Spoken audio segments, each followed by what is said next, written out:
12 months, the good, the bad and the ugly. Now on BBC Two, some strong language and adult humour in Charlie Brooker's 2015 Wipe.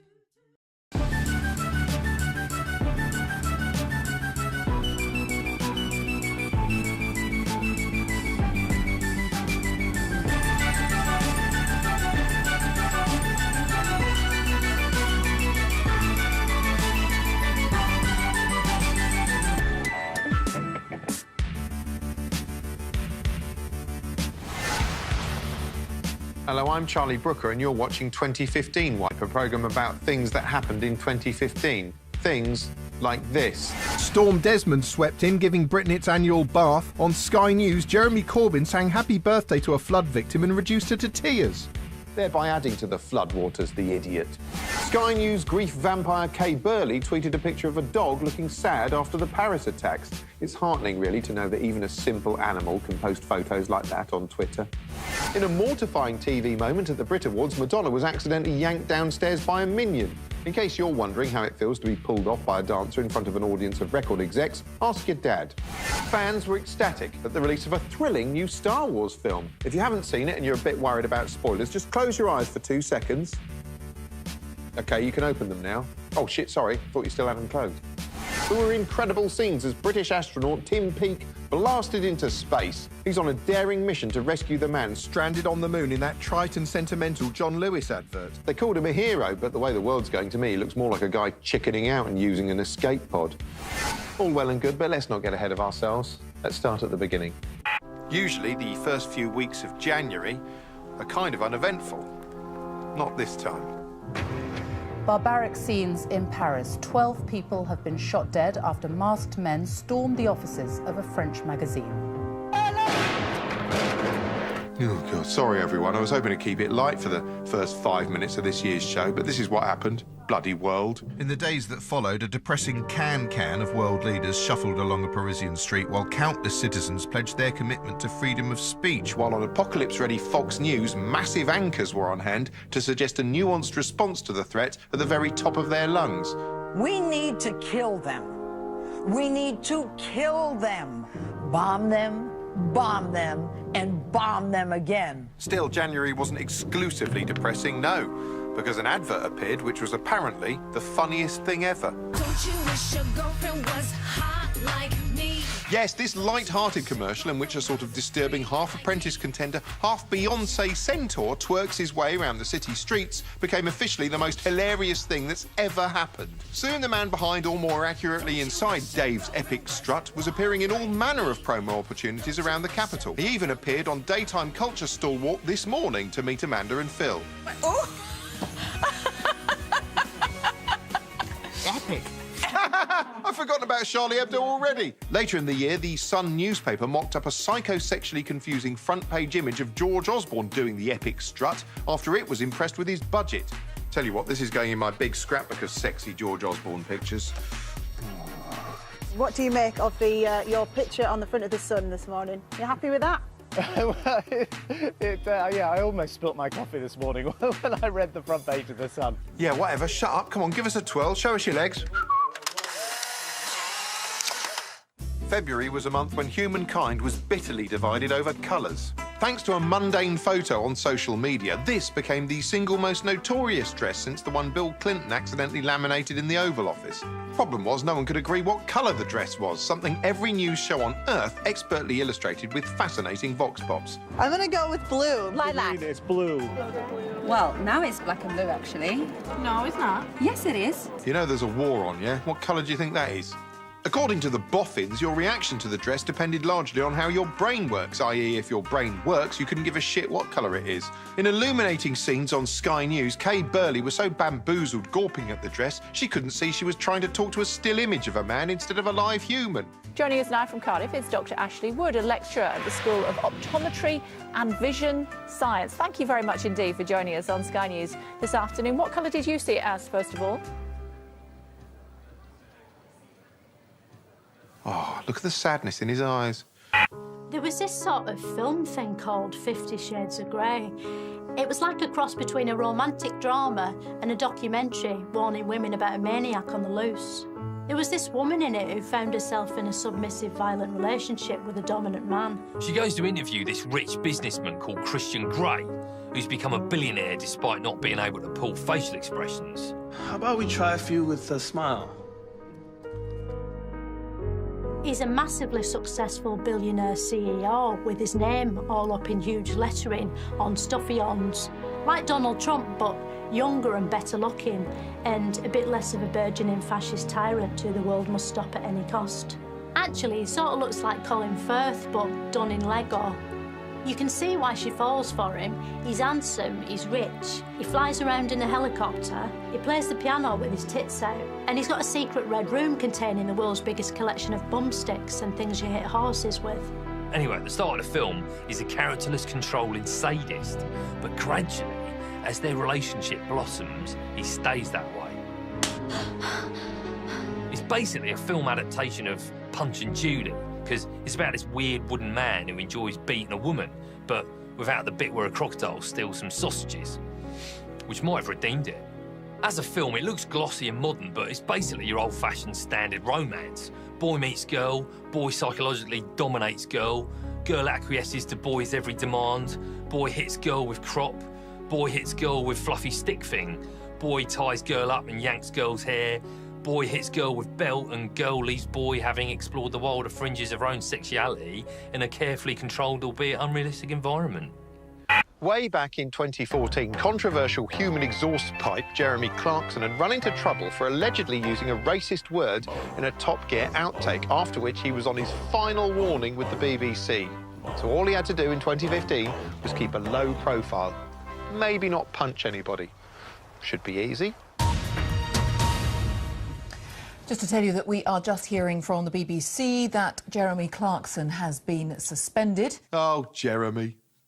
At first, it wasn't quite clear what had happened. The BBC would only say Clarkson had been involved in a fracas, a word which was soon dancing awkwardly across the lips of every newsreader on earth. What the BBC called a fracas. Fracas. Fracas. Following a fracas. Following a fracas. Fracas. Supposed fracas. Fracas. Fracas. What do you make of the term, a fracas? It was a PR fracastrophe. It turned out that following a strenuous day's work being filmed driving cars in exchange for many thousands of pounds, Clarkson had retired to this hotel, ordered a steak and discovered he could only have a cold meat platter, which he turned down in favour of some red-hot beef. While Clarkson hung in limbo, the media camped outside his London pad, peering at him through long lenses as he paced around like a depressed polar bear, smoking like polar bears don't. Meanwhile, at street level, a campaign for his reinstatement was beginning to gather steam. David Cameron said he hoped he'd be back on TV. I hope this can be sorted out because it's a great programme and he's a great talent. While Gladiator Russell Crowe said he could empathise. And the thing that I'm sympathetic about towards Jeremy in this particular instance is I know how long a day can be. Yeah, we've all got clocks, mate. So if he's made a stated desire, look, that I'll go as hard as I can all day long and all I need at the end of the day is something to eat, I don't think that sounds to me like an unreasonable request, you know. No, but it sounds like a pretty good personal mission statement. Things were becoming more and more fraught, and as over 1 million people signed a petition for his reinstatement, it looked like the whole thing might spark a civil war. Just going to show you some pictures from outside this building, namely Broadcasting House in central London, where a petition calling for the reinstatement of Jeremy Clarkson to Top Gear has been delivered to the BBC. Anyway, eventually the BBC made their decision.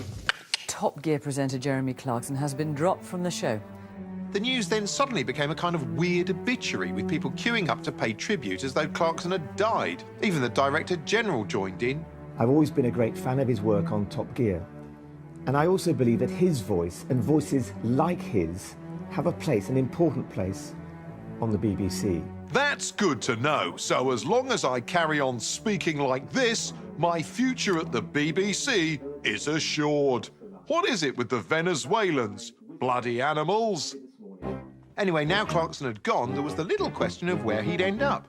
Presumably he could pick and choose his job offers, and we all know how he does that, as seen in this simulation. Watch, because this is how you do it. No. Hello. Back in the spring, as you probably remember, I suddenly became unbusy. Yes, as this light-hearted advert made clear, in the end he went with Amazon, although it's only a matter of time till he insults the Amazonians. They're definitely going to fire him if he uses the N-word. Netflix. Expectant car fans already can't wait for the new show to launch. I've got a preview here of exactly the kind of tantalising spinning wheel action they can expect.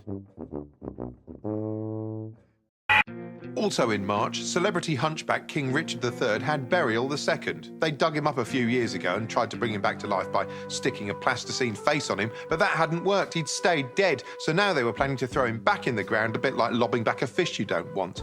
As the startling news coverage made clear, R3-D2 now got the respectful burial he'd been denied in life, centuries too late, and at great expense in the weirdest and most arcane royal event since every single other one. That is an event which will only take place once in all eternity. Yeah, you know this is his second burial. He'll probably want another one next year, the diva. Old Dickie Double Coffin, that's what I call him. Soon his royal deadness was lying in Leicester Cathedral disguised as a wooden AT-AT walker from Empire Strikes Back, while funeral likers stood outside watching on a traditional Jumbotron screen, soaking up the comprehensive coverage as Heritage Bandersnatch read a sombre poem specially written for the occasion by the Poet Laureate. My bones, scripted in light upon cold soil. Nothing like bloody poetry to bring the mood down at a good funeral. Finally, the entire nation watched in silent solemnity as a group of uniformed men filed into the back of Leicester Cathedral to lovingly bury their dick in the ground. Cool, look, you can see him going in. In April, there was no ignoring the forthcoming general election. As the election campaign began, honey roast Prime Minister David Cameron, seen here frequenting his local dead pig parlour, came in for some criticism. People were saying his heart wasn't in it, as he didn't want to serve 3 terms. Terms are like shredded wheat. 2 are wonderful, 3 might just be too many. I'm surprised he eats shredded wheat for breakfast. Don't know why, I just always pictured him getting stuck into some bacon.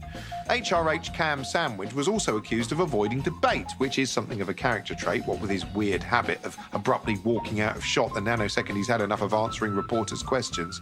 Don't know why he keeps walking away like that.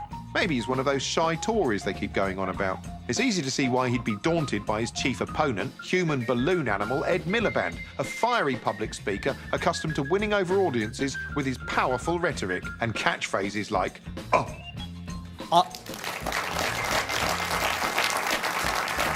Miliband had something of an image problem, which wasn't exactly helped when, in an early head-to-head meeting with weary human fight Jeremy Paxman, he dealt with questions about his leadership qualities about as convincingly as Stevie Wonder auditioning for the lead role in American Sniper. The point is, people think you're just not tough enough. Well, let me tell you, right? Let me tell you. OK. Let me tell you. Quick, everyone, set perineum to cringe. Am I tough enough? Tough enough? Hell yes, I'm tough enough. But in the weeks that followed, Miliband began shedding the geek image, developing the kind of carefree, approachable persona that can only be pummeled into you by weeks of intensive media training. Some people felt he was no longer an embarrassment, but a heartthrob, Edward boy band with a growing army of admirers known as the Millie fandom, who cluttered up the internet with sexy fantasy imagery. Cameron, by contrast, seemed a little underpowered and was making uncharacteristic campaign gaffes. He got a little too close to a farm animal for the first time in his life. He was photographed eating a hot dog with a knife and fork. Good to see him treating a pork product with all the respect it deserves. And on Sky News, he forgot which football team he pretends to support, accidentally naming a different team instead of his beloved Aston Villa. Where you can support Man United, the Windies and Team GB all at the same time. Of course, I'd rather you supported West Ham. West Ham? Why is he obsessed with ham? Meanwhile, down-to-earth, top-of-the-people George Osborne was all over the media trying to artificially inflate Britain's employment stats by doing almost every flavour of manual job imaginable. Oh, that's another one for the scrapbook. Look at him, he's so good with his hands. He was constantly in high-vis, working in factories, looking at plans, operating diggers, breaking into the Hatton Garden Safe Deposit Company. Hang on a minute. You've just found an extra £8 billion. All I'm asking is, where does it come from? Well, no higher taxes, extra public spending cuts, where? Of course, Labour v Tory was only one part of the story. There was no escaping the new multiplicity in the leaders' debates as a full peacock's tail feather of different parties fanned out to debate the big issues in scenes resembling a 15-to-1 wannabe tyrant special. This provided a great public hearing for UKIP's Nigel Farage, who finally had got the chance to debate Britain's out-of-control multiculturalism with 6 other white people. He tried to win over the crowd in the first debate with some populist AIDS patient bashing. There are 7,000 diagnoses in this country every year for people who are HIV positive. 60% of them are not British nationals. Yeah, you tell them, Nige, bloody foreigners coming over here guzzling our medicine. They're not just ill, they're greedy. Tiny Trump wasn't having the best time of it this campaign. He looked tired and fed up and even turned on the audience and the Metropolitan BBC during debate number 76. There just seems to be a total lack of comprehension on this panel, and indeed amongst this audience, which is a remarkable audience even by the left-wing standards of the BBC. I mean, this lot's pretty left-wing. Hang on. To be fair, the BBC had been subjecting him to some pretty uncompromising questions throughout the campaign. Did you see the Paddington Bear movie last year? No. Racist. Meanwhile, in the Lib Dem camp, Deputy PM Nick Clegg seemed to have decided to enjoy his last few weeks in the spotlight. He was out touring the country like a one-show reporter doing a guide to days out for less with the family. He went bowling, he dangled off a zip wire, and he dawdled around at a hedgehog sanctuary. Really poorly. She got maggots in every orifice. He seemed to be prematurely off duty, kind of relaxed, even apparently enjoying the abuse he was getting on social media, if this illuminating Sun video was anything to go by. Tom McRae, that Nick Clegg, he's a piece of work, and by work I mean shit. That's nice, Tom. Faring rather better was the SNP. They'd been growing in confidence ever since they finished an impressive second in last year's yes-no referendum. And now they had a new media-friendly leader in the form of fiery pepperpot Nicola Sturgeon, who became super popular super fast, posing for selfies all over the shop, like a tartan Kardashian. The prospect of Scotland wielding some power seemed terrifying to some quarters of the press, and stoking English fears of this Scottish resurgence was one Tory tactic that seemed to be gaining traction. Maybe that's why in the final days of the campaign, Cameron seemed notably fired up. He was out making bold claims. Will you put to bed rumours that you plan to cut child tax credit and restrict child benefits to children? Well, thank you, Jenny, for that question. No, I don't want to do that. And giving good pep talk. Taking a risk, having a punt, having a go, that pumps me up, and it's what is changing our country. Look at that, he's gone pinky and perky. Meanwhile, Ed Miliband was trying to make his own populist appeals by turning up to talk politics with shag-happy Che Guevara Russell Brand. The Tories want to say this is as good as it gets. Yeah. And this isn't as good as it gets for the country. He also unveiled a granite-based equal rights for stones policy. He's had his campaign pledges engraved on an 8-foot-tall tablet of limestone. They're carved in stone because they won't be abandoned after the general election. I want the British people to remember these pledges, to remind us of these pledges. Yeah, hi, Ed, yeah. Do you remember the time you carved a load of pledges on a massive stone? Oh, he's hung up. But no matter what the leaders said, did or fell off, it seemed the polls were stubbornly failing to shift. But what if the polling agencies have got it just a little bit wrong?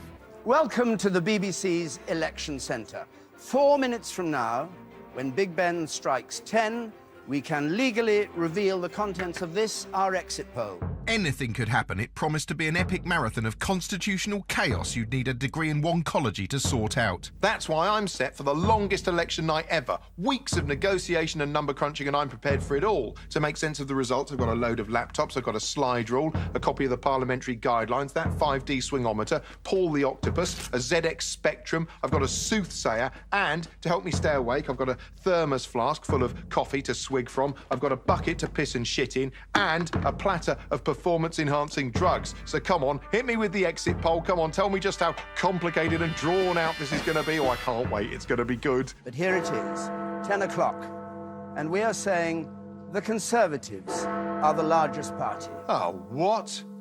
Bloody octopus is broken. It seems voters had been trolling the pollsters all along. It's hard to know, really, how they could make opinion polls any more accurate. Maybe they should ask 2 questions. 1, who are you going to vote for? And 2, no, really, who are you going to vote for? Meanwhile, back in election night, while the Tories chortled their socks off, a full-blown red wedding was occurring for the other parties, as one well-known face after another was toppled. Vince Cable, Jim Murphy, Danny Alexander, Simon Hughes, Ed Balls, Zayn Malik, they all naffed off to Oblivion Villas, and then the Great Purge began. Nigel Farage temporarily sent himself back to where he came from. And I will consider, over the course of this summer, whether to put my name forward to do that job again. Nick Clegg showed himself the door, I will be resigning as leader of the Liberal Democrats. And Ed Miliband announced a 100% cut in himself. So I'm tendering my resignation, taking effect after this afternoon's commemoration of VE Day at the Cenotaph. Must have been a bit depressing for Eddie Baby. Suppose the only way it could have been any more depressing is if a few hours later he had to stand beside the bloke who beat him, laying a wreath to a mournful musical accompaniment in a waking nightmare symbolising the death of his electoral dreams. I mean, thank God he didn't have to do that. Soon, Cambo and Sam, seen here in a white and gold dress, were back at number 10, while on daytime TV post-mortem, some Labour supporters were left sounding a little bitter. But I think the way the election went, it kind of shows that this country doesn't deserve a leader who's got so much, like, integrity and principles. I think Ed Miliband's too good for this fucking country, to be honest. No, you can't swear on daytime television, so I think I will apologise. And would you like to apologise too? Yes, I'd like to apologise. I shouldn't have sworn. It was very bad of me. June saw the shocking conclusion of the 5th season of Game of Thrones. It's based on Lord of the Rings by William Shakespeare, and it's set in sort of Series 1 Blackadder times before dragons became extinct. Pretty much every British actor ever has shown up in it at some point. I think it's like jury service and they get called up. It goes on for ages and you never know who's going to die next, just like Last of the Summer Wine. One of the main characters is called Jon Snow. He's a kind of anguished hero with exceptional hair, which is quite an achievement when you think about how hard it must be to maintain a half-decent male grooming regime by candlelight in a violent fantasy realm.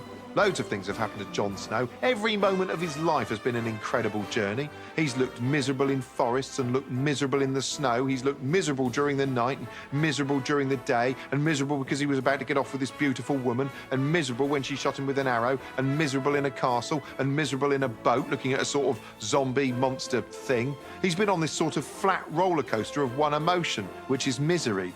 Until this year, he got knifed by some of the other characters. I'm not sure why, but I think he stole someone's watch. For the watch. So then he was left looking miserable on his back in the snow. But properly miserable this time, because let me tell you, getting stabbed really stings. Oh, look at the sadness in his eyes. Now, throughout the year, feminism has been in the headlines for one reason or another. There were debates about sexism on the internet, and as this illuminating coverage showed, women in Saudi Arabia won the right to vote and pose for virtually meaningless selfies. Here to explore feminism is Philomena Kunk with one of her moments of wonder.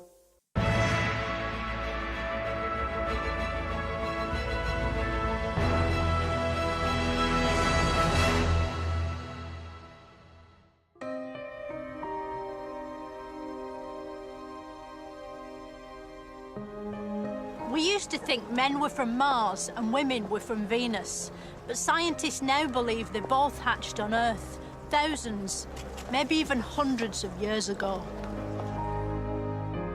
But even though there have probably been women on the planet as long as men, for most of that time, the two sides haven't been equal. The only things that make a woman different from a man are her breasts and vagina, and also his testicles and penis. It's easy to see how these fearsome and almighty genitals convinced generations of men that they were superior. Back in Queen Victorian times, women weren't allowed to vote, even though we had a female king. So some women formed a gang called the suffragettes. The suffragettes did things that were considered shocking at the time, like throwing themselves in front of the king's racehorse. They did this partly to highlight how unfair it was that women didn't have a vote but horses did. And also because being women, they really liked ponies. They also went on hunger strike, sparking the cool fad for women's diets that continues to this day. The suffragettes opened doors for millions of women, whereas before they had to wait for men to open those doors for them. If it wasn't for the suffragettes, I probably wouldn't be standing here now. I'd be in a kitchen, where I belong. Amazingly, it took until 1928 for the women of Britain to be given a vote, and not just a vote, but a vote each, which is fairer. Even though women had a vote, they were still second class, like a shit stamp. So in the 1960s century, there was a new wave of feminists. Back in old but still in colour times, women were seen as eye candy, which are sweets you eat just by looking at them. Then in 1970, feminists protested at the Miss World show and threw ink bombs at Bob Hope, ruining his chances of winning.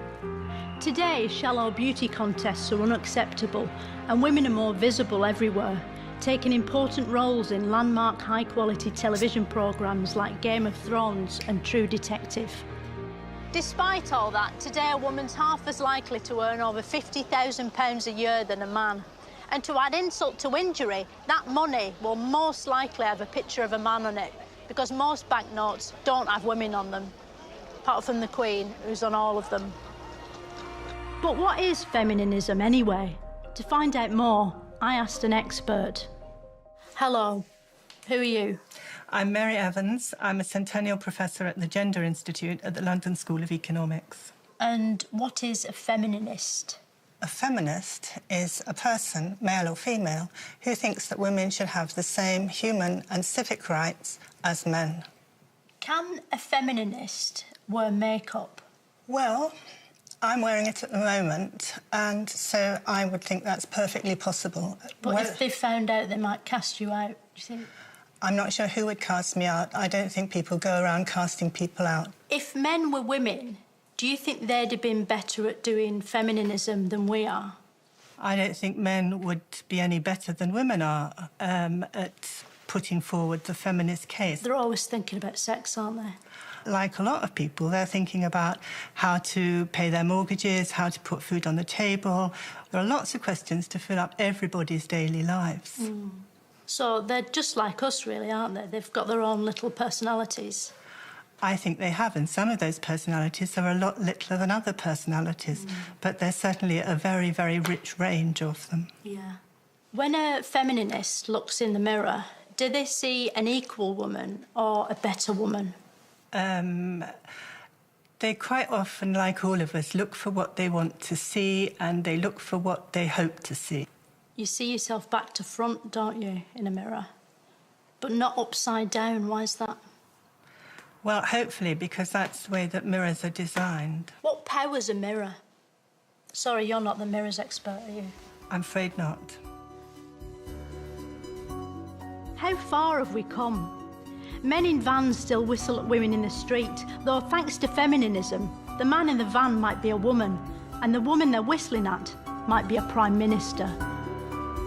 Next time on Moments of Wonder, I'll be asking, why is the world's hair such a weird colour? Following the general election, the Labour Party was left wandering around in the wilderness, not really knowing what to do with itself. A bit like Howard from Take That in the late 90s. So they held a leadership raffle to see who could run the party next. The main three contenders were all professional politicians, and you could tell they were professional because they were hard to relate to on any basic human level. I mean, really, look into Andy Burnham's eyes and you experience exactly the same sensation you'd get gazing at a face scribbled on a kitchen appliance. Anyway, the contest was set to go ahead until... We've just heard in the last few seconds that the veteran left-wing MP, Jeremy Corbyn, has secured his place in the Labour leadership race. Yes, at the last minute, a bunch of MPs added someone called Jeremy Corbyn to the list for a laugh to see what would happen. The previously unheard-of backbencher, who bore a resemblance to everyone from an old history teacher to an old history supply teacher, had gone unnoticed for decades, but now he was everywhere. And his weird gimmick was that he didn't have a gimmick. I mean, he dresses like a politician from archive footage, specifically Jeremy Corbyn in 1984. Is that the jumper that your mum made? Yes, it is. She didn't make the shirt as well, I suppose. No, she didn't make the shirt. That came from the co-op. And what that means is, rather than looking polished, he looks sort of normal. He looks like just some bloke, someone you might see trying to buy a grab bag of salt and vinegar discos at a motorway service station branch of Smith's and having to call for assistance because the sensor thing can't read the barcode. And these days, that's inspiring. To use a highbrow illusion, putting Jeremy Normal Corbyn into the media glare alongside the professional politicos was a bit like when they put Chantel, who at the time was a normal member of the public, into Celebrity Big Brother Season 4, and she quickly won over viewers just by not being one of the elite she was sharing a space with. If Corbyn-mania was like that, there was every chance that just like Chantel, he might win. Or at least get off with Preston. Sure enough, Corbyn soon started building support, with people queuing round the block to see him. Months ago, no one even knew who he was, and now suddenly, people would pack a hall to the rafters just to watch him piss in a teacup. And his anti-establishment stance was starting to win an audience. There was a quote from you in the Sun newspaper today from a video you did. Would you stand by those remarks? I don't know what the remarks are, because I don't buy the Sun newspaper. Labour were furious. Under Miliband, the leadership rules had changed, meaning anyone could join the party and have a vote for £3. It's just silly. Labour's supposed to represent the voice of the people. You can't let just anyone have a say in that. Labour weren't the only critics of the potential Labour leader. Some did their best to paint him as the ultimate red menace. Even Panorama seemed to be trying to make him seem sinister, which was quite a tall order given his appearance was about as non-threatening as it gets. We heard him singing socialist anthems. Saw him mingling with Tory-hating hardliners. Get your grubby hands off him, you thieving Tory bastard! And heard chilling tales of Corbyn's true nature from those who knew him best. So, for example, if you run into him on a train, as I have done on one occasion, he'll immediately get out his box of sandwiches, which are vegetarian, of course, and cut them in half and give half to you. That means he carries a knife on a train. And look, his shadow's out of sync with his body. That's weird. Probably means he's a vampire or something. That voice cannot be silenced. That voice cannot be stopped. That power cannot be denied. In the end, party members and anyone with a spare £3 knocking around ignored all the warnings and elected Corbyn leader. Jeremy Corbyn elected as leader of the Labour Party. Oh, look at the sadness in Andy Burnham's eye. The news media soon made it apparent old Gorbachev had an unusual manner with reporters, almost as if he didn't like them. There's people bothering me. We're not bothering you. We're from the press. This was possibly because they'd been criticising the way his cabinet was put together and accusing him of links with anti-Semites and terrorist sympathisers. But then again, the press went out of its way to criticise him for more or less everything. They accused him of being scruffy, of failing to sing the national anthem, dithering about kneeling in front of the Queen, not bowing with a sufficiently respectful angle at the cenotaph, and using a stunt dog double to win Britain's Got Talent. Of course, Red Jez couldn't avoid media attention forever and was eventually forced to do the rounds, at which point his unrehearsed style even surprised some of the reporters. Normally, politicians, they know their answers before you've even asked the question, but Jeremy Corbyn last night almost, frankly, seemed to be thinking aloud. Thing is, sometimes it was hard to tell whether Corbyn's brand of scruffy unprofessionalism made him refreshing or, well, just a bit crap. Like when during his big conference speech, he read the instructions "strong message here" off the auto cue. And strong message here. Not cutting student numbers. Ha! Bloody amateur. CB lifts mug and drinks coffee. Stupid Corbyn, cut to footage of Corbyn. But of course, Corbyn's got bigger problems than mere auto-cue gaffes. For one thing, he's broadly viewed as a throwback to a long-forgotten era of militant leftist politics. Most of his own MPs didn't really want him as leader. He seems incapable of keeping dissent in check within his own party, and his ideological stance puts him at odds with huge swathes of the electorate. Add it all together, and many would say he's completely and utterly unelectable. Yeah, well, that's what they said about Ed Miliband. The Tories were delighted by Corbyn's victory and later in the year used their conference as an opportunity to try and seize the centre ground. We are the builders. Of course, the problem with straddling left and right is you end up in an awkward position, as this photo proved. Nice spread leg shot, another one for the scrapbook. The man of the moment was also on hand to only mildly gloat about the election results. I don't know about you, but it only takes 2 words to cheer me up. Pig's mouth? Sorry, couldn't help it. Exit poll. Oh, right, yeah. He also took the time to fling some cuss at Corbyn by taking something he'd said about Osama bin Laden out of context. He thinks the death of Osama bin Laden was a tragedy. God, it'd be awful if we found some things Cameron had said and used them out of context. Do you know what? Christians and Muslims, we can't really live together, and suicide bombing's all right in Israel. Really? I'm surprised to hear you say that. Well, of course, I don't support terrorism, but a caliphate, is that such a bad idea? God, this is strong stuff, Dave. What would you say to anyone thinking of supporting you? My friends, we cannot let that man inflict his security-threatening, terrorist-sympathising, Britain-hating ideology on this country we love. In July, one reckless dentist made everyone in the world say, "Oh." Forget sticking a drill into a canine, the media revealed dentist Walter Palmer had flown to Africa and stuck an arrow in a feline. Didn't even give him a "I was a brave lion today" sticker. No, just bloody deaded the thing. And it wasn't just any old lion, any old lion, any old lion. No, he'd killed Cecil the lion. Cecil had appeared in photographs and adverts, attended the opening of literally hundreds of gazelles. He'd released a sizzling sex tape, and now he was dead. The outcry was immediate and vocal. It's like having going out porpoise fishing, right? And getting flipper. Imagine whacking flipper. Shut him down! Shut him down! He's despicable. He's a killer. He's a murderer. The outrage grew across all media, and folks soon found out where Walter Palmer lived, partly because the details were leaked online, but mainly because he had the words lion killer painted on his garage. I mean, that's just adding insult to injury. Worse still, the coverage made clear Walter Palmer had previous for beast murder.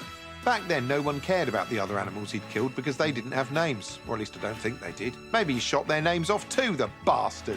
Anyway, while the outrage grew, the butcher himself was lion low, while emotions were still raw.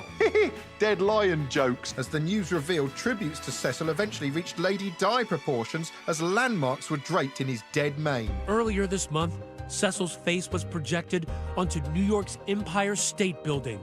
And for a moment, even in this concrete jungle, he was still king. Eventually, everyone moved on. Cecil stayed dead, and Walter Palmer calmly went back to his day job drilling holes in the faces of blameless children. Sorry, what do you want, a just world? You're f***ing dreaming. There was this faraway Times man called Ted Heath, who's dead now, but he's still alive in all the footage of him.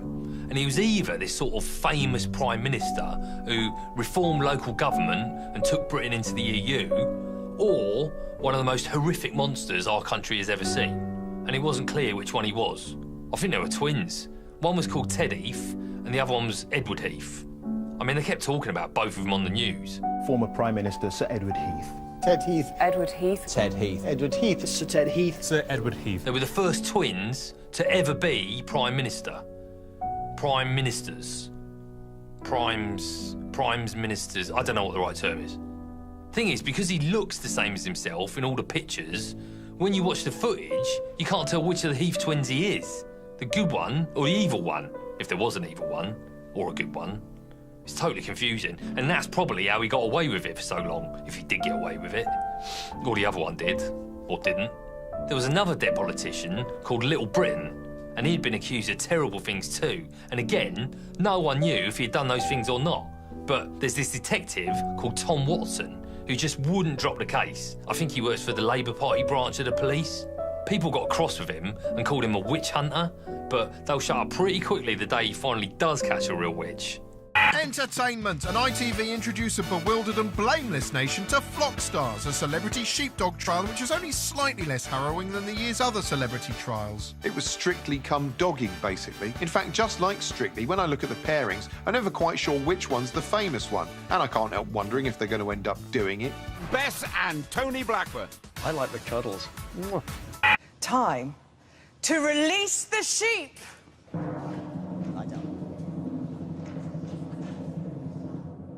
Here they come. It's the Hebrideans. Oh, God, talk about lowering the bar. Away. Flock Stars was just the latest in a string of doomed attempts at aping the cosy, patriotic success of the Great British Bake Off by pummelling something quintessentially British into a sort of format shape. It could be filed alongside the Great British Sewing Bee, the Big Allotment Challenge, and that other one, the pottery thing. Surely there's hardly any British bullshit left. What's next? The Great British Pavement? Strictly pub menu? Viral racist bus rant of the year? Music contests, too, have been looking increasingly desperate. For instance, to mark the 100 years he might have lived to had he not died 17 years previously, the BBC wanted to salute the genius of charismatic croonsmith Frank Sinatra, seen here showcasing his seductive voice and exuberant wanking technique. Luck be a lady tonight. Anyway, they marked the anniversary by paying tribute to old Blue Eyes in the classiest way possible, with a ropey talent show called Frank Sinatra Our Way, hosted by Pointless star Alexander Armstrong and Pointless star Rochelle Humes. This is Frank Sinatra Our Way. Closer than pages that stick in a book. We're closer than ripples that flow in a brook. Bit of a strange way to honour Frank Sinatra, really, by encouraging almost anyone to take to the stage and dismantle his musical legacy. Sort of like paying tribute to Sir Christopher Wren by making a monkey assemble some flat-pack furniture. You do it really, really well. But I can't remember Frank when you're doing it. That's the only problem, unfortunately. I think that's a kind of good thing, because we are making it so much our own way yes. that you almost forget anyone else saying it. Yeah, sod Sinatra. Airbrush him from history. Frank who? Glitzy establishment crooner spawning plant The X Factor was also looking wobbly this year as it responded to dwindling ratings by upping its cruelty content, leading to unedifying scenes of contestants begging live on air. I will prove to you, I will change your mind. I'm not forgettable, I'm unforgettable. Still, if X Factor needs a new gimmick for next year, maybe it could look to Japan and its new grotesque adult talent contest, Sing What Happens, in which contestants have to stay in tune while being masturbated. It's not so much a game show, more a metaphor for everything. In September, Prime Minister David Cameron was accused of inserting his penis into the mouth of a dead pig. Can I have a glass of water, please? Yes, the Daily Mail printed extracts from a biography of David Cameron, alleging that while a student, he'd taken part in a bizarre initiation ceremony, during which he'd inserted his penis into the mouth of a dead pig, a statement I still can't believe I'm reading aloud on BBC television. Seriously, this is like dreaming while awake. For a while, the trad TV news couldn't quite bring itself to discuss the ins and outs of the pig face allegations, preferring to mince words. The unauthorised biography includes allegations about Mr Cameron's student days, that he smoked cannabis and took part in a bizarre initiation ceremony. There is a quite extraordinary account of David Cameron's sort of hijinks at university. A little bit more than hijinks, it has to be said. We actually can't say some of the other things he's accused of doing on TV. We're going to have to leave it at that. But in the alternative dimension of social media, it was Christmas Day in 3D, with pig joke piled upon pig joke like so much violated sausage meat. It didn't take long for the dam to burst, and the allegations soon defiled otherwise straight-laced morning debate shows. You know, you've also got this issue of the Prime Minister putting his cock in a dead pig's mouth. I mean, how is that okay, Dan, do you know what, mate? Right, one, it's an allegation. Two, your choice of language in referring to that, I think, far goes beyond what is permitted at this time of the day. And at that point, really, you've forfeited any right to speak on this show, so bye-bye. What a waste of a call. Let's try another. We've got Lewis on line 2. Eventually, the nationwide chortling reached such a peak it was reported workplace productivity was suffering. But amidst the hilarity, some were wondering whether maybe, just maybe, the allegations weren't entirely reliable. For one thing, Cameron was denying it, and for another, the book had been co-authored by Tory donor Lord Ashcroft, who, by his own admission, had an axe to grind with Cameron. And it all boiled down to one rumour from one anonymous source. Could have been anyone, could have been Keith Lemon. It was a bit like a dirty protest, and people like me, who wanted it to be true just because it was so irresistibly funny, were the ones daubing someone else's shit up the cell walls of the collective unconscious. And it was working. It even amused loose women. The funniest thing is that the British public see the possibility as entirely plausible, although it has put me off sausage for life. The book's co-author and chronic smirker, Isabel Oakeshott, was all over the media defending the noble tradition of spreading uncorroborated rumours from a single potentially unreliable source. Where's the evidence for the allegations that you make in the book, especially the ones about the dead pig? Look, this is just a few paragraphs in the middle of a book which is some 200,000 words long. Yeah, come on, guys. There's only a hint of pig f***ing in it. Do you think the stuff about the pig is true? We're not there to write a hagiography. There are some difficult things in there, and there are also plenty of extremely complimentary, flattering things about the Prime Minister in there as well. Oh, what kind of compliments? Let me guess. He was the best dead pig's head the world has ever seen. To be honest, the whole thing left me particularly feeling a bit weirded out. You see, a few years ago, I wrote a drama for Channel 4 in which a fictional Prime Minister was blackmailed into having sex with a pig. And lots of things in that show played out much the same as they were now. There were people in newsrooms bemoaning the fact they couldn't run the story. If we mentioned bestiality pre-watershed, Ofcom would be seriously pissed off. Fuck Ofcom. There were people making wisecracks on Twitter, even using some of the same hashtags. The vindictive stunt impacted cruelly on the people at the centre. Nothing is going to happen. It's already happening in their heads. And the whole thing played out as a kind of national sport, bringing the nation to a standstill. At the end of Black Mirror, the PM's reputation survives intact, and a few months on, David Cameron doesn't seem to have suffered too much from his piggy scrape, although the mental image is still too powerful and amusing for some of his opponents to drop. The irony is the collective thunder chuckle overshadowed somewhat more pointed allegations in the book, which the Prime Minister also denied. I think it's important that this allegation that he knew more about Lord Ashcroft's non-dom status than he had previously said he did, that's not lost in the more lurid and humorous allegations that many people are talking about. Good point, Nicola. Let's hope no one lets that happen. The Prime Minister's attitude to Scotland betrays the worst characteristics of his government. Arrogant, patrician, out of touch, pig-headed, some might say. He to pig! He to pig! Or he didn't. Or he did! Or he didn't. Or he did! Or he didn't. Or he did! Usually people from Europe go off somewhere hot on holiday, but this year, loads of people from somewhere hot tried to come over here. You've got a swarm of people coming across the Mediterranean, seeking a better life. Normally I think fair enough, but when I read the papers, you could tell from the language they used that these weren't quite normal people. I mean, they look normal on the telly, but when you read about them, you realise they must have had insect DNA or something, because it sounded like there was sort of infestation swarming in. They couldn't have been real humans because people were writing things about them that would be utterly unforgivable if they were. The people said there were migrants coming here in droves, which is interesting because I've never heard of a country called Migratia, and I don't know what a drove is. The migrants couldn't hack it back home just because they're caught in a crossfire between a bloodthirsty extremist death cult and a desperate, amoral military regime, both of which will stop at nothing to kill anyone in their way. But we've all got problems. I mean, I don't know what it's like where I live, but you don't hear me moaning about it and hopping on a drove. The coverage made it crystal clear they were headed for Europe because they wanted a better way of life, with benefits and a health service and houses that weren't all on fire or made of rubble. While they were waiting for the free house and money, the migrant swarms would build a sort of nest called a camp. The BBC did a special Songs of Praise from one of the nests, and the papers weren't happy.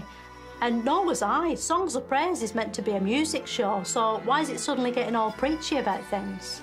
Anyway, just as I was really getting into hating the migrants, there was a massive twist that I hadn't seen coming. When the police arrived here this morning, they found several drowning victims. Among them, a toddler, a child of perhaps 2 years of age. This boat sank and there was a photo of a little boy lying dead on the beach, and he looked just like a real human, because he was. And then I thought, wait a minute, what if they're all real humans? And then I thought, oh my God, that'd be awful. I mean, if that was true, this whole thing would be an unprecedented crisis. And to their credit, after that photo, the papers did some investigating and found out the migrants were real people, so their coverage totally changed. They realised they got it wrong, so they started shouting at David Cameron to do something about it, to give them a home. Today I can announce that we will do more, providing resettlement for thousands more Syrian refugees. I feel sorry for him, because he'd only just found out they were humans too, you know. Everyone was caught in the op here. The news had all this footage of them all desperately squeezing onto trains and marching on foot in huge snaking columns. But now it looks sort of different, less swarmy and threatening, and more harrowing and urgent and sad.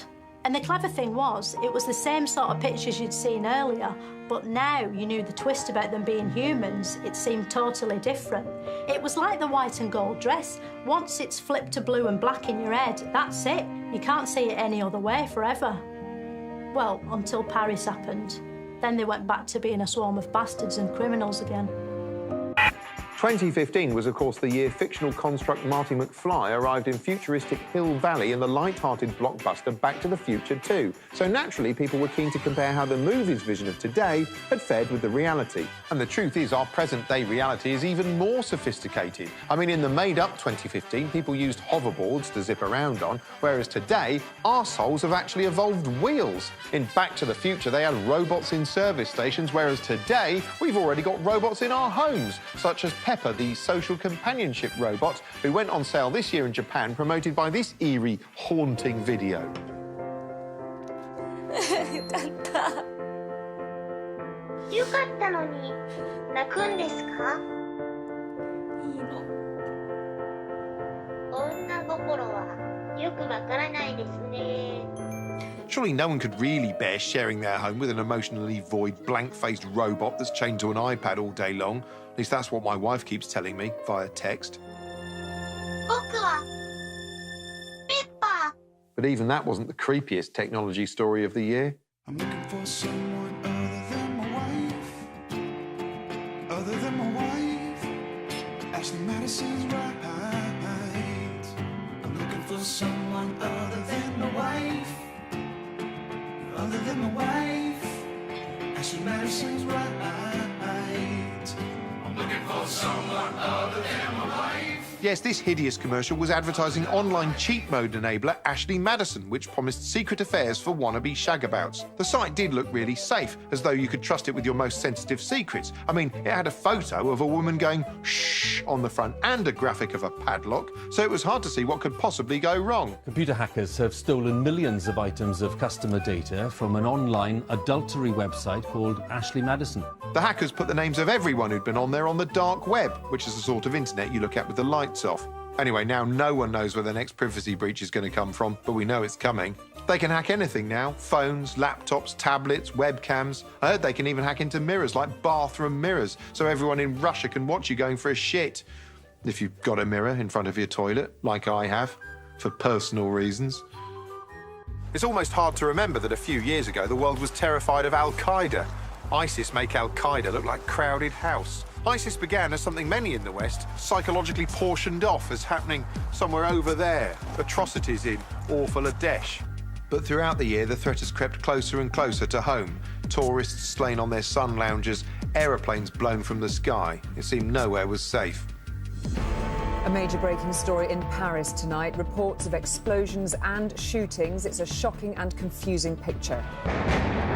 129 people were murdered in Paris and hundreds more injured by 7 Islamic State terrorists. As horrifying news coverage played out across screens of every size and shape, a mood of fear and paranoia took hold. Now, this place here is... shit happening. There's something going on here. People are running. We're gonna... Okay. People are running away. There was a palpable sense of events spiralling out of control. Anyway, everyone agrees this is all far too scary to ignore. The question is what to do about it. And some think that means confronting the issue at its source, Syria. But how do you solve a problem like Syria? Syria is a hellish tangle involving a brutal regime, rival rebel factions, extremists and vested international interests. It's a civil war, a proxy war, an ideological conflict and a monumental humanitarian disaster all at the same time. Little wonder some want to treat the problem like a malfunctioning old TV, give it a bang and hope it sorts itself out. Sure enough, the government was soon fielding a vote on whether we should bomb Syria or not. David Cameron informed an anxious nation that this was the right thing to do. So it's in the national interest, it's the right thing to do. But then he says everything he wants to do is the right thing to do. It hasn't been easy, I know, for many people in Britain, but it's, I think, been the right thing to do. And I think that's the right thing to do. The right thing to do. I think this is the right thing to do. It's the right thing to do. This is the right thing to do. It was the right thing to do. I will do the right thing for the country. I did last time. I would again. It was the right thing to do. Labour leader and cycling proficiency badge holder Jeremy Corbyn was in a tricky spot. As a pacifist, he hates war, but he couldn't vote against it without causing one in his own party. In the event, MPs voted to bomb Syria, and suddenly we were at war, which we already were up the road in Iraq. Basically, they voted for more war. These are the planes the RAF have been flying in attacks over Iraq and are ready for use in Syria. As the news channels turned into excited commercials for all the missiles and military hardware we'd soon be using, Labour careered into a civil war with itself. Well, here, the recriminations in the Labour Party from last night's Syria vote are still ricocheting around Westminster and beyond. As you could see from the coverage, the infighting's become so bitter, even Assad looks at the Labour Party and goes, don't fancy getting involved in that.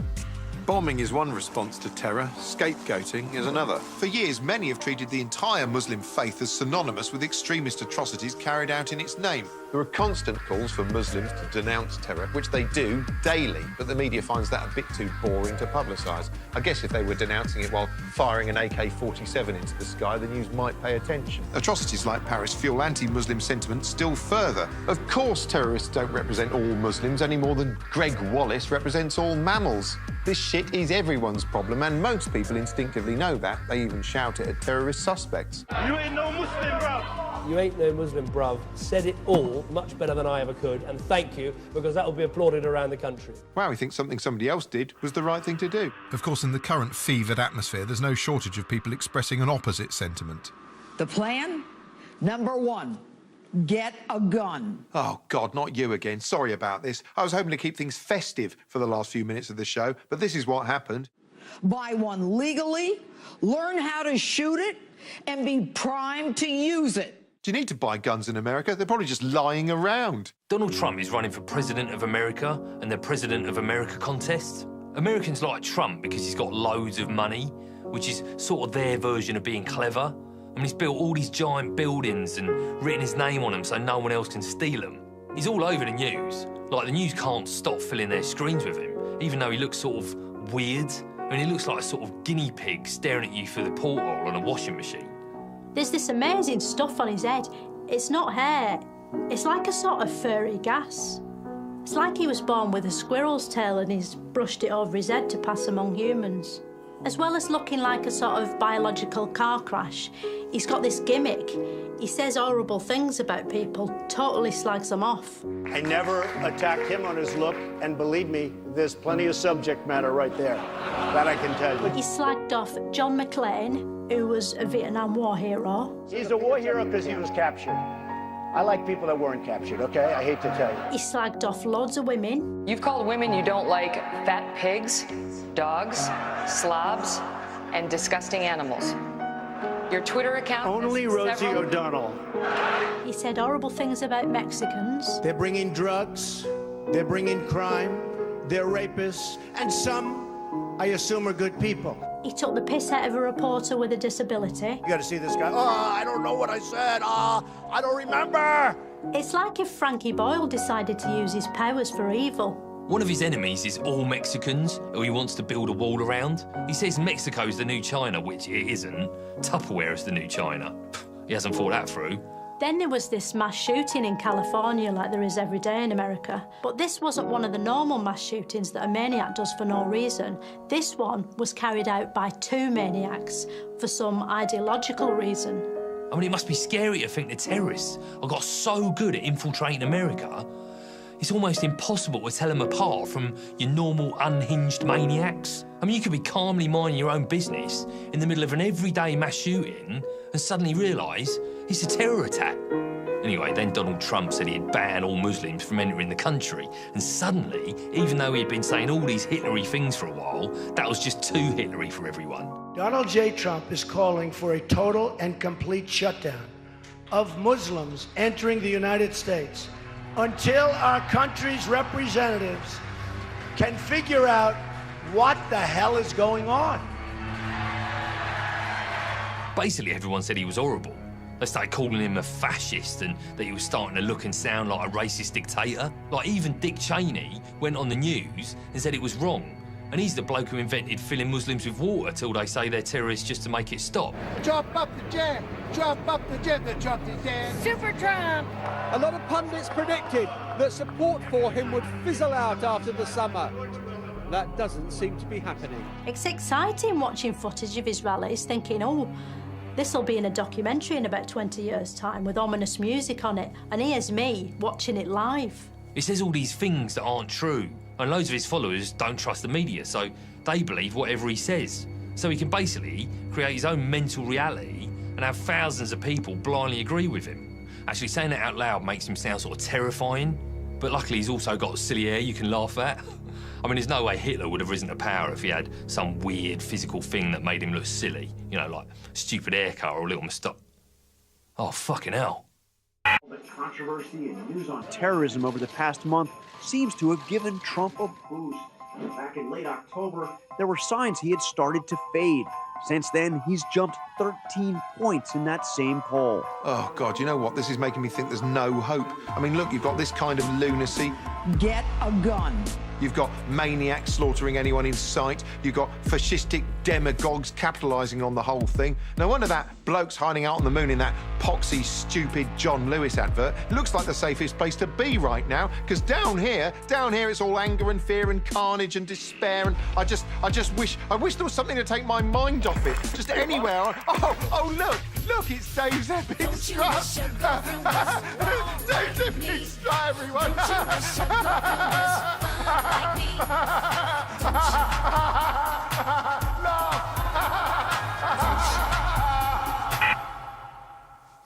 Well, that's all we've got time for. I'll see you at some point next year. Till then, go away.